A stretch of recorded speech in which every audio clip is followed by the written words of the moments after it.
అధవ్యవస్థితాన్ దృష్ట్వా ధార్తరాష్ట్రాన్ కపిధ్వజః ప్రవృత్తే శస్త్రసంపాతే ధనురుద్యమ్య పాండవః. అర్జున ఉవాచ హృషీకేశం తదా వాక్యం ఇదమాహ మహీపతే సేనయోరుభయోర్మధ్యే రథం స్థాపయమేచ్యుత. ధృతరాష్ట్ర మహారాజా యుద్ధమునకు సన్నద్ధులై ఉరకలు వేయుచున్న ధార్తరాష్ట్రును చూచి కపిధ్వజుడైన అర్జునుడు, ఈ ధర్మ పోరాటంలో జయం మాదే అనే అర్థం వచ్చేటట్లు ధనస్సు పైకెత్తి పట్టి విజయసారథి అయిన శ్రీకృష్ణునితో, అచ్యుత, రథమును ఉభయ సేనల మధ్య నిలుపుము అన్నాడు. యుద్ధరంగమున శత్రుపక్షమున ఉన్నవారెవరో, వారి వ్యూహ పద్ధతి ఏమిటో, వారిని ఎదుర్కొనుటకు అవసరమైన మెళకువలు ఏమి గలవో పరిశీలించుట యోధుల యుద్ధ లక్షణం.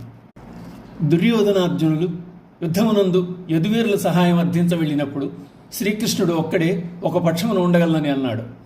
అర్జునుడు వెంటనే శ్రీకృష్ణుని పాండవుల పక్షం వహించమని విన్నవించుకున్నాడు. ధర్మస్వరూపుడైన శ్రీకృష్ణుడు ఎవరి చెంత ఉన్నతో వారిదే విజయమని అర్జునునికి తెలుసు. అరణ్యవాస సమయంలో భీమునకు హనుమ రాబో కౌరవ పాండవ మహాసంగ్రామమున అర్జునుడిని రథం యొక్క ధ్వజంపై ఉండి కాపాడదనని ఆశీర్వదించాడు. అర్జున్ రథంపై గల ధ్వజమును అలంకరించిన ఆంజనేయుడు యుద్ధ సమయమున ధ్వజంపై నుండి అప్పుడప్పుడు భీకర గర్జనలు చేసేవాడని భారతంలో చెప్పబడింది.